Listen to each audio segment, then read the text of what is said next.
They had a word for us in Veloran. It translated roughly as the temporary ones. Not an insult exactly, more of a classification. The way you might label a storage container by what it was meant to hold and for how long. Humans were labor. Humans rotated through. Humans did not stay, did not build, did not put down anything resembling roots in Veloran soil. They came for the contract duration, took their pay, and went back to wherever humans went when they were done being useful. I was the one who didn't go back. My name is Dale Morin. I am 44 years old, and for the last 4 years I have been the only permanent human resident of Veloran Station, a frontier mineral processing colony approximately 11 light hours from the nearest compact relay, situated on a plateau of rust-red rock above a field of crystalline ore deposits that glow blue-white at night like something out of a dream someone else had. I arrived as a construction supervisor on the station's Eastern Expansion project. The project finished. The other humans rotated out.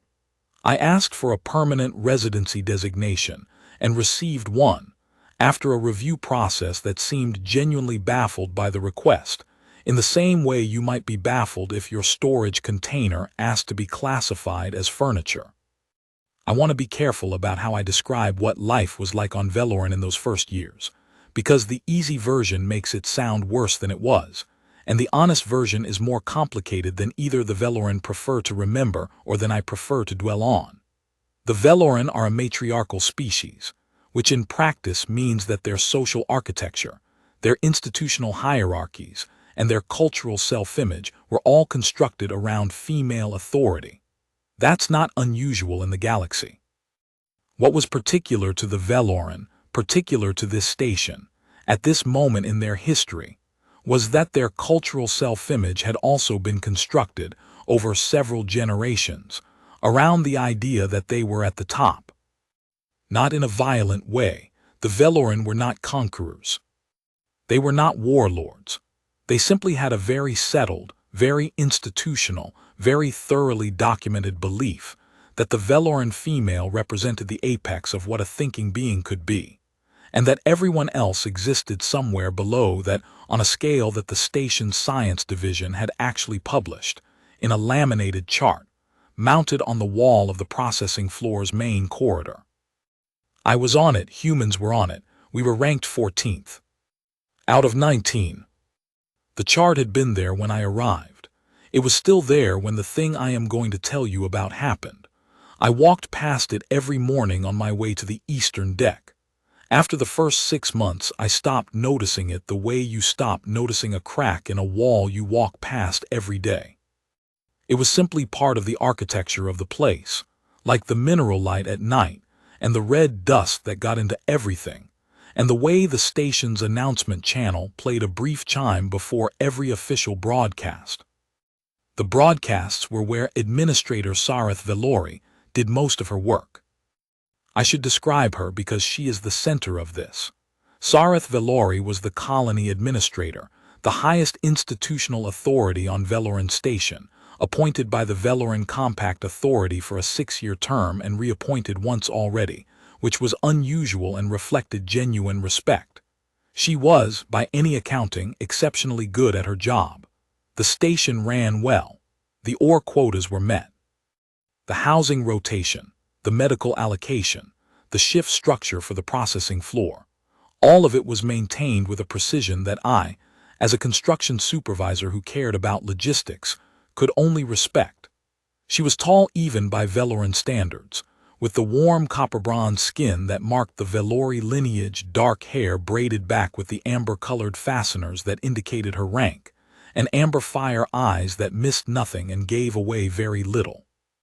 She also had a very clear and very fluently expressed opinion about humans. It was not personal, she would have said. It was scientific. The Veloran had cataloged species across their expansion range for 2 centuries. They had data. Humans, the data showed, were short-lived, physically fragile, emotionally volatile, socially disorganized, and the part she returned to most often in the station broadcasts, in the careful measured cadence of someone delivering institutional fact rather than opinion, biologically incompatible with any meaningful integration into Veloran society at the genetic level. The Compact Medical Authority had studied it. The results were published.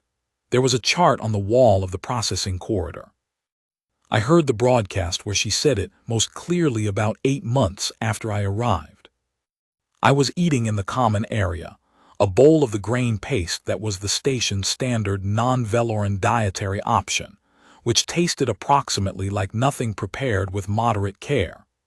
And the chime sounded, and Administrator Velori's voice came through the ceiling speakers in the station's 3 official languages plus standard, which was the courtesy inclusion for the temporary human labor rotation. She was addressing a new batch of arrivals, welcoming them, explaining the station's protocols.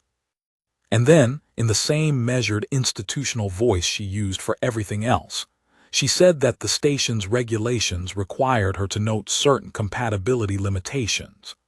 Veloran biology was documented as incompatible with human biology at the genetic expression level, which meant that any social integration beyond the professional would produce no meaningful outcome. She said it with the particular kind of careful neutrality that means someone has said the same thing many times and has stopped noticing how it lands. Around me, the Veloran women in the common area went on eating. One of them, a processing shift supervisor named Alara Velson, who was not unkind in the ordinary run of things, glanced over at me, and then away with the expression that means someone has registered that a thing was said in the presence of the person it was said about and has decided not to address it. There was nothing malicious in the look. That was the thing I kept coming back to in those early months. There was very rarely malice in it. The Veloran on Veloran station did not dislike humans. They simply had a very complete and very comfortable picture of what humans were and what humans were not, and they had never had a reason to question it. I finished my grain paste and went back to the eastern deck.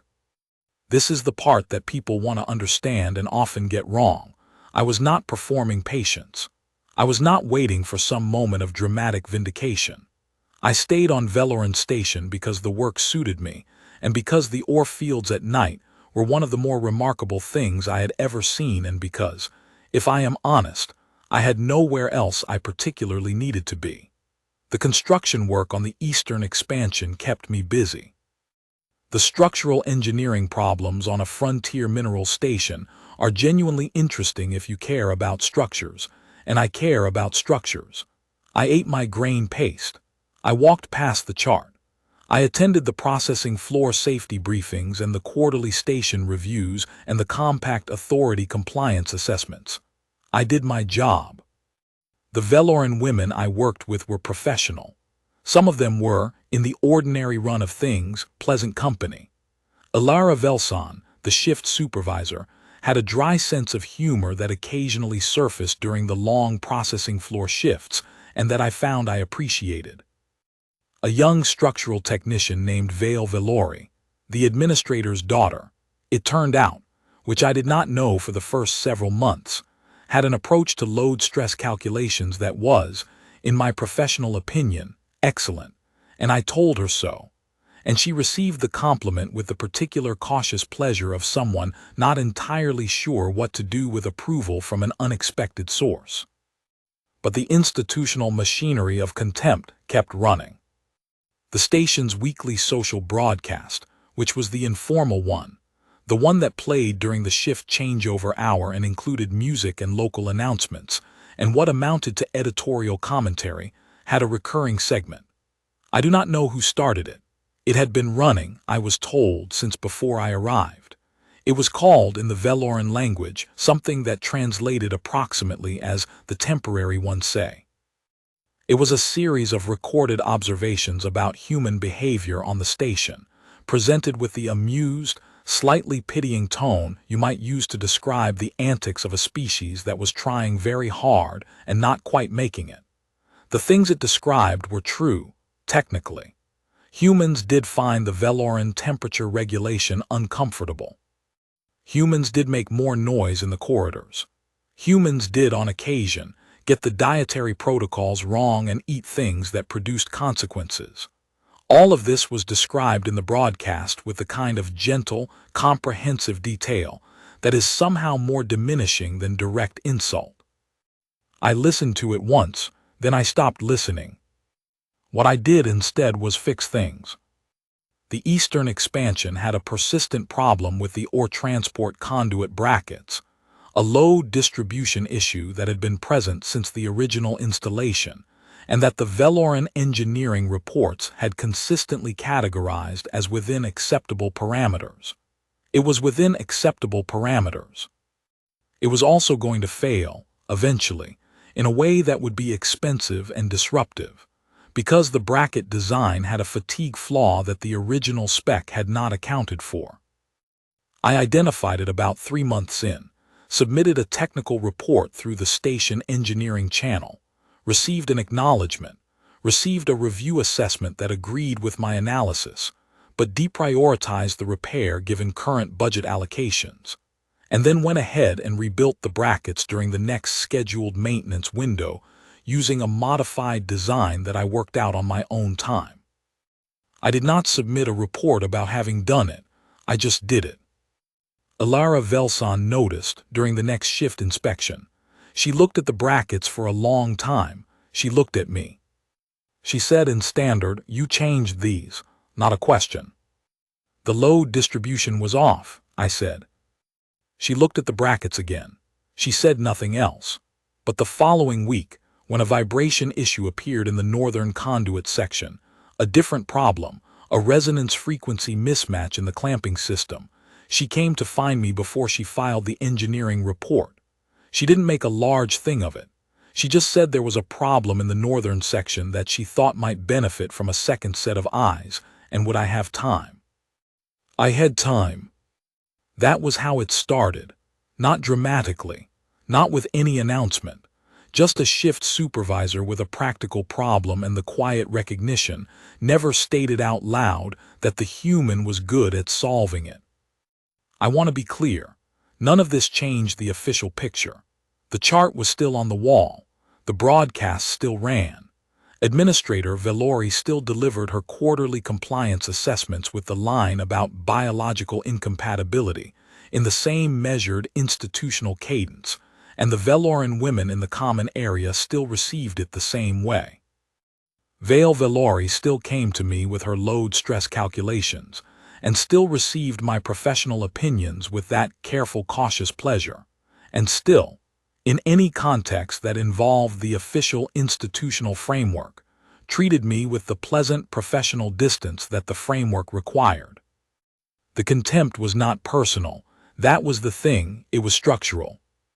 It was in the architecture, like the chart on the wall and the mineral light at night. And structural things, in my experience, only change when something puts enough load on the structure to force a reckoning. The reckoning came 14 months into my second year. It came in the form of a failure in the primary ore column. Veloran Station's ore processing infrastructure was built around 3 main columns, vertical extraction shafts sunk into the crystalline deposit field below the plateau, around which the entire surface installation was organized. Primary, secondary, tertiary. The primary column handled approximately 60% of the station's daily ore throughput. It had been in operation for 11 years. It had been built 11 years ago by a construction team that had done adequate work, not exceptional work, adequate work, and certain things that had been adequate 11 years ago were, by my second full year on the station, approaching the end of their adequate life. I had written 2 reports about it. The first had been acknowledged and filed. The second had received a response from the Station Engineering Division, noting that the primary column was scheduled for a comprehensive inspection in the following fiscal cycle, which was 14 months away. The column did not wait 14 months. The failure happened at 3:40 local time, which meant most of the station was in the low activity period, and the processing floor was running a reduced crew. The specific failure point was the load-bearing collar at the column's mid-depth junction, Exactly the component I had flagged in my second report, though I take no satisfaction in that. The collar cracked. The column shifted.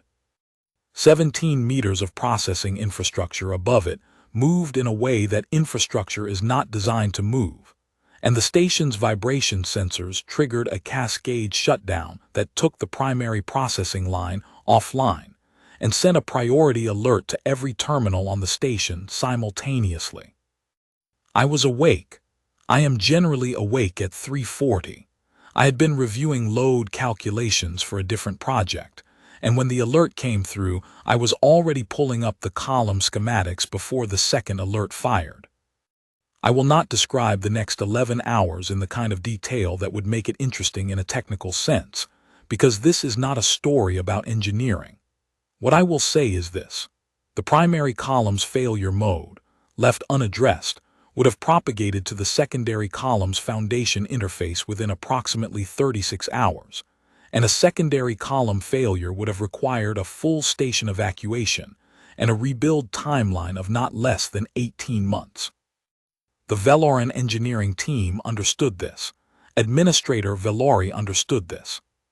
What the Veloran engineering team did not have, in the first 6 hours of the crisis, was a solution that could be implemented with the equipment and materials available on the station, within the time window available, without evacuating the lower processing levels and losing the secondary column's structural integrity in the process. What I noticed during those first 6 hours was the way the station's institutional machinery handled the crisis. Administrator Velori ran the emergency response with the same precision she ran everything else: calm, systematic, authoritative.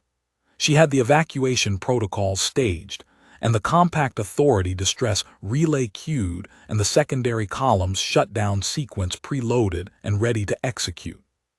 She was preparing, efficiently and without visible panic, for the version of this that ended badly.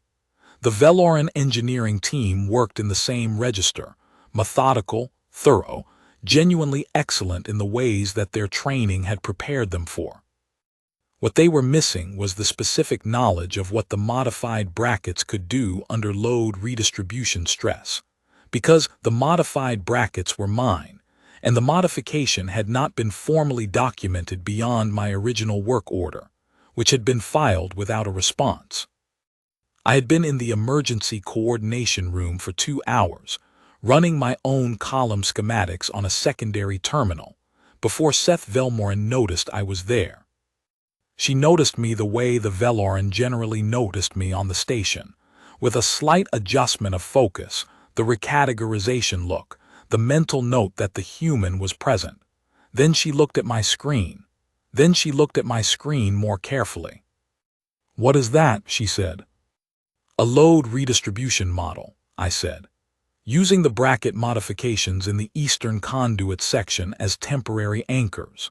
If the sequence is right, it relieves the asymmetric stress on the column wall long enough to execute a controlled partial collapse of the damaged collar that locks the failure point rather than propagating it."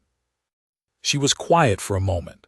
An engineer's quiet, the kind where the person is running the numbers internally and checking the result and then running them again.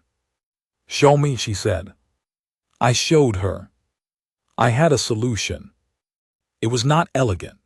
It required repurposing 3 sets of the modified conduit brackets I had installed the year before, the ones Alara Velson had noticed during the shift inspection, as temporary load redistribution anchors, combined with a controlled partial collapse of the damaged collar section to relieve the asymmetric stress on the column wall, executed in a specific sequence with specific timing that would either work or make things significantly worse. I presented it to the engineering team at hour 4. The lead engineer, a senior figure named Seth Velmorin, who had been on the station for 9 years and who had reviewed my reports and filed them correctly, and who was, I think, a decent person doing her best in a situation she had not anticipated, looked at the proposal for a long time.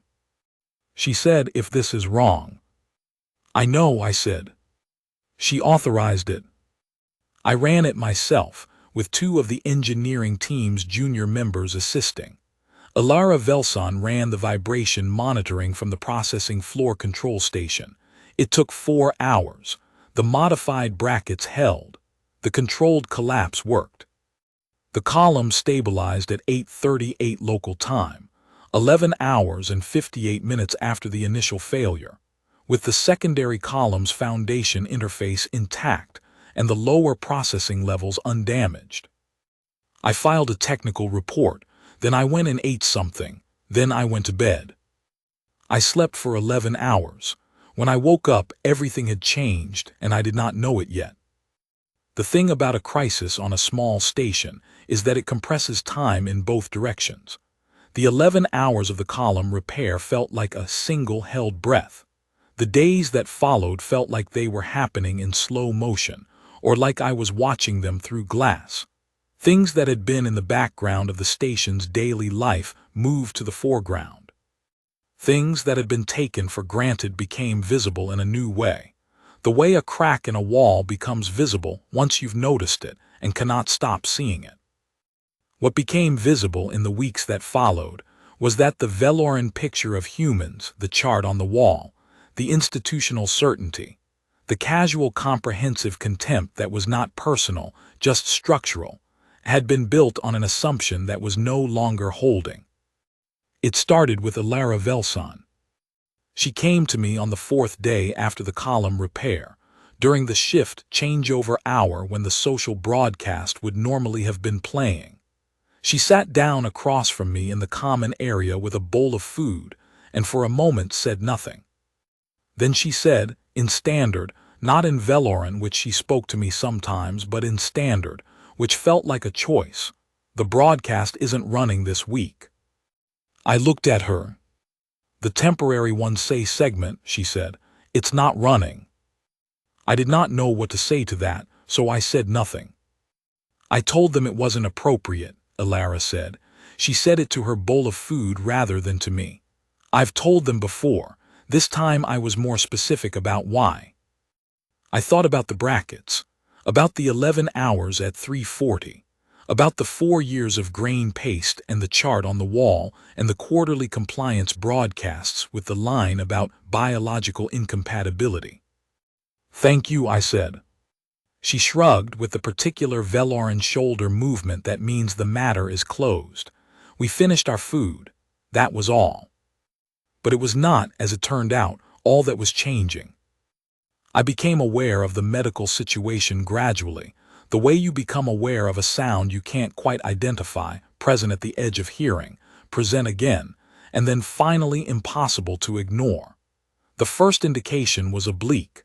Vale Velori, the administrator's daughter, stopped coming to me for structural consultations, not because we had had any difficulty. She simply stopped appearing at the eastern deck during her usual hours, and when I saw her in the corridor she met my eyes and then looked away with an expression I could not read, but that reminded me of the look Alara had given me in the common area on the day of the broadcast. The look of someone who has registered something and is deciding how to hold it. The second indication was less oblique. The station's medical officer, a brisk and precise Veloran woman named Hale Velras, who had always treated me with the cordial professional efficiency reserved for patients whose biology she found uninteresting, requested a meeting with me. She sat across her desk from me and said, in the manner of someone delivering information rather than a diagnosis, that there had been some developments in the station's medical data that she felt she should discuss with me before they were formally communicated through administrative channels. I waited. The compact medical authorities published data on Veloran and human genetic compatibility, Hale Velras said, was based on a study conducted 43 years ago on a sample population of 47 individuals under laboratory conditions. She paused. It did not include subjects who had been in sustained proximity, in a shared habitat environment, over a period of multiple years. I thought about what she was telling me. I was quiet for a moment. "How many?" I asked. She told me. I sat with that for a while. The number was not large.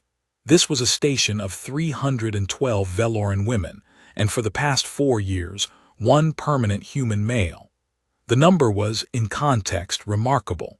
In context, given what the chart on the wall and the compact medical authorities' published data and 43 years of institutional certainty had said was possible, the number was something else entirely. "Does Administrator Velori know?" I asked. Hale Velraz's expression did the Veloran thing where all the information is in the stillness. "She does," she said. "She requested the data herself 3 days ago." "How is she?" Another stillness. "She is the administrator," Hale Velraz said. "She is handling it." I nodded. I stood up. I thanked her for telling me directly, and I meant it, and I went back to the eastern deck. I did not know what was going to happen next. I want to be honest about that.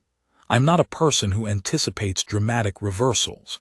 I had 4 years of evidence that the architecture of how things were on Veloran Station was very stable and very settled. And while the column failure and the medical situation had introduced significant load onto that architecture, I did not assume that the architecture would change rather than simply absorbing the new load and continuing. Institutional certainty has a great deal of load-bearing capacity. I knew that from experience. What I did not anticipate was Sarith Velori. She came to the eastern deck on the 6th day after Hale Velraz's meeting with me. I was running a stress pattern analysis on the column, repairs long-term integrity projections, work that needed to be done regardless of anything else. And I heard her before I saw her, because Sarith Velori had a way of moving through the station that made a sound, not a loud sound, but a particular sound. The amber fasteners in her braid, and the slight change in the ambient ventilation noise when she opened the eastern deck hatchway, and the unhurried, deliberate cadence of her footsteps on the deck plate. I had been hearing that sound in corridors and common areas for 4 years. It was as much a part of the station as the mineral light. She came and stood at the edge of my workstation. She looked at the stress projections on the screen for a moment, actually looked at them, with the focused attention of someone who was reading the data rather than waiting for me to turn around. I turned around. She had the amber fire eyes that missed nothing and gave away very little. In 4 years I had watched those eyes deliver quarterly compliance broadcasts and direct crisis response teams, and receive bad news in 2 separate major equipment failures, and assess structural damage reports and look at me, in passing, in corridors, with the pleasant professional distance of someone who has categorized what they are looking at and moved on. She was looking at me now differently. Not warmly, not yet. But differently. Like someone in the process of taking a thing out of a category it has been in for a long time, and holding it in the light to look at it again, without the category's label attached. She said in standard Veloran like Alara, choosing standard, which I noticed, "I read your column failure reports, both of them." "They're in the filing system," I said. "I know where they are," she said. "I read them 6 days ago for the first time." She paused. The amber fasteners were very still. "That is not, I understand, an adequate response to what those reports contained." I thought about what to say to that. "You have 312 files to manage," I said. "Prioritization is a structural problem. It happens on every installation I've ever worked on." She looked at me for a moment. Something moved in the amber fire eyes that I couldn't name precisely.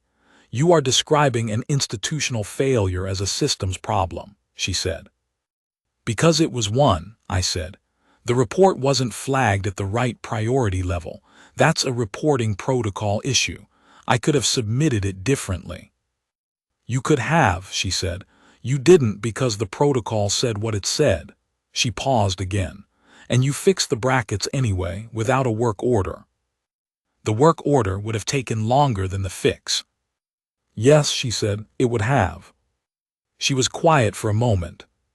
The amber fasteners in her braid caught the eastern deck's overhead light, a cooler, more functional light than the common area warmth, the kind of light that was meant for work rather than comfort. In 4 years, I had never had Sarith Velori on the eastern deck. The deck felt different with her in it, which was not something I had expected to feel. Seth Velmorin told me, she said, that when she asked you to show her the load redistribution model, you spent approximately 4 minutes explaining it before she stopped you and said she understood and that you should implement it. She said she stopped you because she could see you were going to keep explaining until she had every variable, and there was not time for every variable. She paused. She said she had reviewed 3 proposals from her own team in the preceding 4 hours, and none of them had addressed the bracket interface the way yours did. The bracket modification was mine, I said. She didn't have the full spec. She said that, Sarith said. She also said that she should have had the full spec because the modification was significant and the documentation was inadequate. Another pause. The documentation was inadequate because the modification had been done without a formal work order, which meant there was no formal documentation requirement, which meant a critical structural innovation existed only in your own records. And in the brackets themselves, I said, the brackets hold the data. She looked at me for a moment. Something in her face shifted, very small, very controlled, but there. The brackets hold the data, she said. Yes, I will remember that. She said it as if she were filing it deliberately in a place where she would find it again. We were quiet for a moment. The ventilation hum ran under the silence. Outside the eastern deck observation port, the ore field was running its daytime dim cycle, the blue-white light lower during the day shift, brightening as the station's time cycle moved toward evening. The medical situation, she said. I know about it, I said. I know you know, she said. Hale told me she spoke with you. She looked at the ore field through the port for a moment. The compact medical authority data was 43 years old. The study was inadequate. Those are institutional facts that were available to anyone who looked carefully, and no one looked carefully because there was no reason to. She said this in the same measured voice she used for the broadcasts, but without the institutional cadence, without the performance of certainty. I did not look carefully. I had reasons that seemed sufficient at the time. I waited. The broadcast, she said. The segment. I should have ended it before Alara brought it to my attention. I had the authority to end it at any time. I chose not to because it seemed harmless. It was harmless, I said, in the sense that it didn't change anything structurally. She turned from the observation port and looked at me directly. It wasn't harmless, she said. I think you know that. I thought about 4 years of grain paste, about the chart on the wall, about the quarterly compliance broadcasts in standard as a courtesy inclusion. Yeah, I said, I know that. Another silence. The Orfield light was shifting toward the evening cycle, beginning its slow brightening to the blue-white that was the station's most remarkable thing. She watched it for a moment. What do you want? She said, not a challenge, a genuine question. I thought about it. I want to finish the eastern deck stress projections, I said. I want the station to operate well. I want the column to hold. I paused. I want the chart to come down. She was quiet, then she said, the chart will come down. That would be a start, I said. She looked at me for a long moment. The amber fire eyes doing the thing they did, taking something incompletely, giving nothing away until they chose to. Then something shifted in them. It was not a large shift. It was the shift of a very stable structure absorbing a new load and deciding, finally, to change its configuration rather than simply bearing the weight. There is going to be a station address, she said. In 3 days, I will be making several announcements. I would like you to be present, not on the processing floor, in the hall. All right, I said. She nodded. She looked at the stress projections on my screen one more time. Your column repair, she said. The long-term integrity assessment, when will it be complete? Tomorrow morning, I said. I would like to see it, she said. When it's ready. I'll send it through the engineering channel, I said. No, she said. Bring it to me, in person. She said it simply as a statement of administrative preference, but the preference was the thing. In 4 years she had received every document I had produced through the official channels, every report, every assessment, every work order, never in person.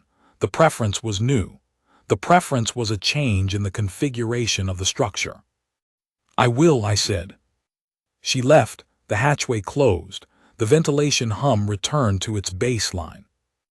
Outside the port, the ore field was completing its shift into the evening cycle, the blue-white coming up full now, the crystalline deposits below the plateau catching the station's external lighting and throwing it back up into the dark in a way that looked, every single evening for 4 years, like something a person would travel a long distance to see. I sat with the stress projections for a while longer, then I wrote up the analysis, then I went to bed.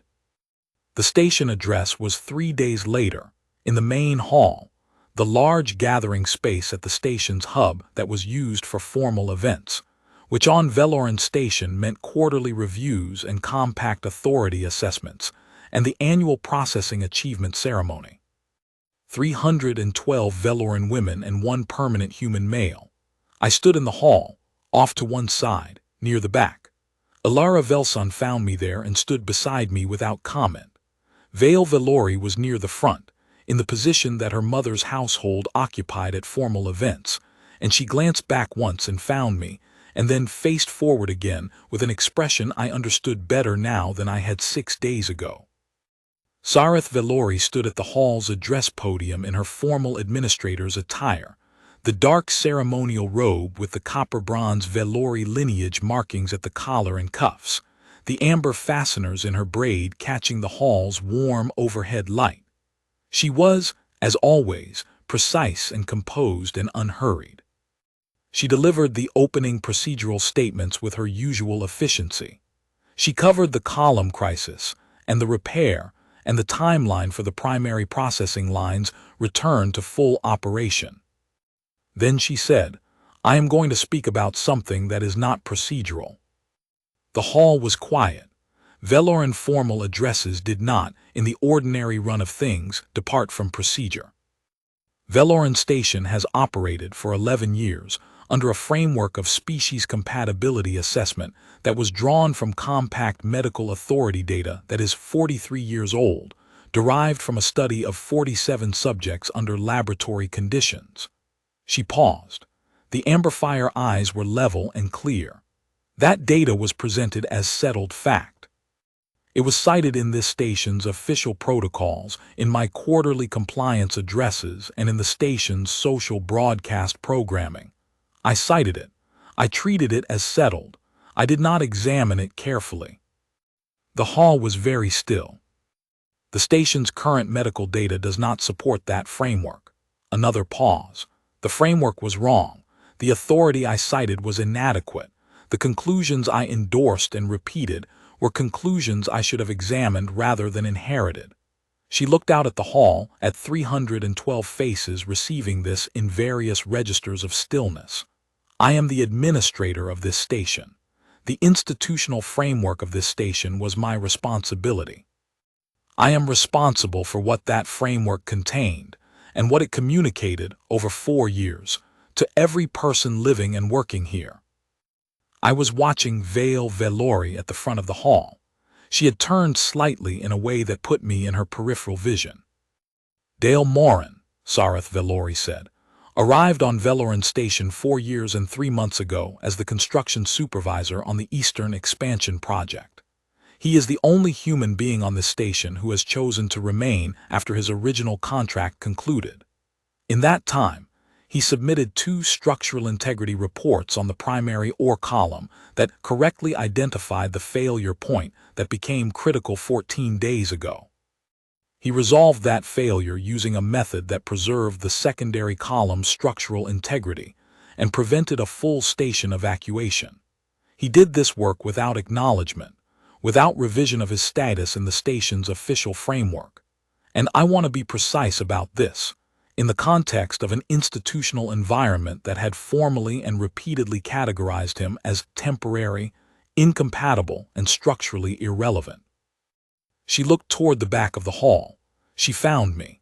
The amber fire eyes were level and clear and not giving away what was behind them but not hiding it either. Not in the way they had in the corridors, in the common areas, in 4 years of professional distance. Dale Morin is not temporary, she said. He is not incompatible. And he is not irrelevant. The hall was quiet in a way that halls get quiet when something has been said that changes the weight of the air. Then a small voice from the front of the hall said, "That's him." Vale Valori's daughter. I had not known until that moment that Vale had a daughter.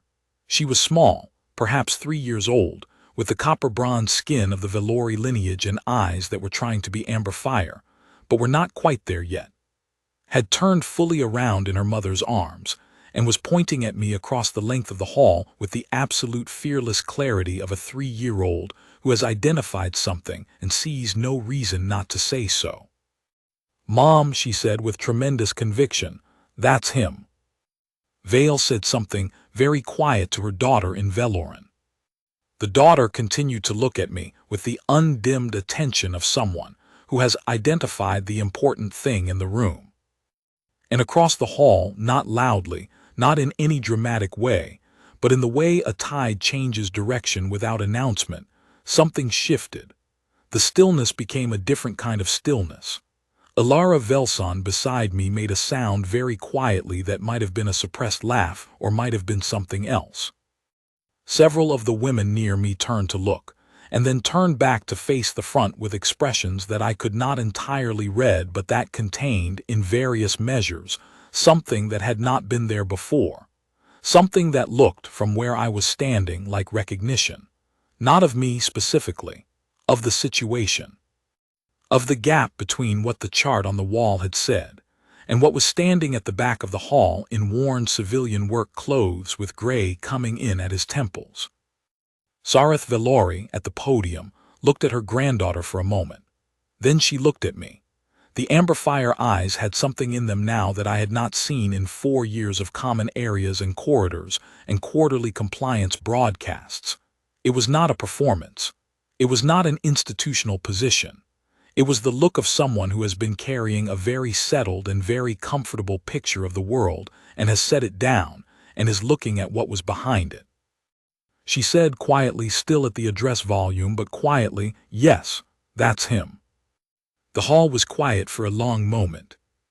Then in sections, beginning near the front and moving back through the space in the unhurried way that genuine things move, the Veloran formal acknowledgement gesture, hands flat on the railing of the next row's chairback, head inclined. Not all of them, not immediately, but enough. Spreading back through the hall the way the blue-white light spread up from the ore field at night, beginning near the source and widening. I did not know what to do with that, so I did what I usually do when I don't know what to do. I stood still and let it happen. The chart came down the following morning. I did not watch them take it down. When I passed the processing corridor on my way to the eastern deck, the wall where it had been was bare except for the slightly lighter rectangle of surface where the laminate had protected the wall from 4 years of dust. I stopped and looked at it for a moment. The ventilation hum ran steady under the silence. Somewhere behind me on the processing floor, the morning shift was starting. The sounds of the ore handling equipment cycling up, the shift supervisors opening check-in on the floor comm, the ordinary sounds of a station doing its work. I thought about 14th on a chart of 19. 4 years of grain paste and professional distance and quarterly compliance broadcasts with the line about biological incompatibility delivered in standard as a courtesy inclusion. I thought about Ilara coming to find me about the northern conduit resonance problem. The moment that had not been dramatic and had not been announced, and had simply been a woman with a practical problem, deciding that the person who could help with it was worth going to find. I thought about Vale's load stress calculations, and the cautious pleasure she'd received my professional opinions with, and the way that pleasure had gradually, over the months, become something less cautious. I thought about the column at 3:40, and Seth Velmorin saying, "Show me," and the 4 hours with the brackets, and going to bed, and sleeping for 11 hours while things changed. I thought about the ore field, blue-white at night, there every evening. The kind of thing you could miss entirely if you were not in the habit of looking. The lighter rectangle on the wall was exactly the size and shape of the laminated chart. In 6 months, when the dust had evened out, you would not be able to tell it had been there. Then I went to work. The long-term aftermath is not dramatic. That is the thing I want to say, and that people sometimes find disappointing, because they expect drama from a thing that changed as many things as this changed. The medical situation resolved in the way that medical situations resolve, with time and care and Hale Velriz's precise and professional attention, and eventually, with additions to the station's population that had the copper bronze and the amber fire and also something else. Something that I would not have said resembled me, but that Vale Velori insisted, to anyone who asked, did in fact resemble me somewhat around the eyes. The Compact Medical Authority updated their compatibility study. The data was, as Hale Velriz had put it, inadequate. The updated data was more careful and more complete and was published without a chart. I did not read the full study. I read the abstract and felt mainly that 43 years was a long time to be wrong about something this significant, and that the people it had most harmed were not the ones who had done the being wrong. The station's social broadcast restructured. The segment did not return. A new one replaced it, a weekly engineering and operations feature that covered the station's technical challenges in a format I was occasionally asked to contribute to, which I did in the same way I do most things. Briefly, practically, without more words than the subject required. Alara Velsan was promoted to Station Operations Director. She asked me to serve as the structural integrity consultant on a permanent basis, which was a formalization of what we had been doing informally for 3 years. I said yes.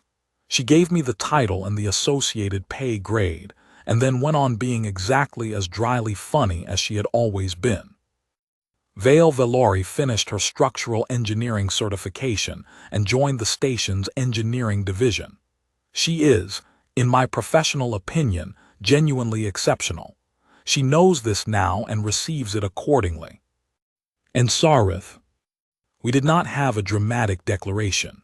We did not have a moment that you could point to and say, there, that is when it changed into something else. What we had was the stress projection report that I brought to her office in person, the morning after the station address. What we had was the conversation that followed the report, which was not about the report at all, but about the 11 years of station history that the column failure had forced open, and what had been built well, and what had been built wrong, and what was still recoverable. What we had was the ore field at night, which she had never watched from the eastern deck observation port because she had never had a reason to go to the eastern deck except in a crisis, and which I showed her on the evening of the 4th day after the address, when she came to review the column's long-term integrity projections, and stayed past the shift change into the hour when the blue-white comes up full. She stood at the observation port and watched it. She was quiet for a long time. The amber fire eyes were doing the thing they do, taking something in completely. "How long have you been watching this?" she said. 4 years, I said. "Every night." "Most nights."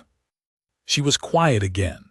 The blue-white light moved across her face in the way it moved across everything at that hour, the way it made the station's ordinary surfaces look like something worth looking at, like the world beyond the port was something other than rock and mineral and the hard work of extraction, like it was the kind of thing a person would stay for. "I owe you more than a chart removal," she said. "You owe me the structural integrity consultant title and the associated pay grade," I said. She turned from the port and looked at me, the amber fire eyes, the copper bronze. The dark braid with the amber fasteners catching the blue-white in a way they hadn't caught the common area light in 4 years of corridors and broadcasts and professional distance. I do, she said, and more than that. Start with the chart, I said. See how that feels. Something shifted in her face that I think was a smile, a real one, not the administrator's composed acknowledgement, but the actual thing underneath it. It's already down, she said. Then we're making progress, I said. We watched the ore field for a while longer. The blue-white was fully up now, the crystalline deposits below the plateau catching and throwing back the stations, lighting in every direction, the way they did every evening, the way they had done every evening for 4 years while I ate my grain paste and walked past the chart and submitted my reports through the proper channels and fixed things without work orders and stayed when everyone else rotated out. She stayed at the observation port until the shift change. Then she went back to the administrator's office to do the work that needed doing. I went back to the stress projections. The ventilation hum ran steady. The ore field did what it always did. Out the port, the blue-white light. Still there, still doing its remarkable thing. Same as it had been every night for 4 years, and would be every night after. I had always known it was worth staying for. Now she knew it too.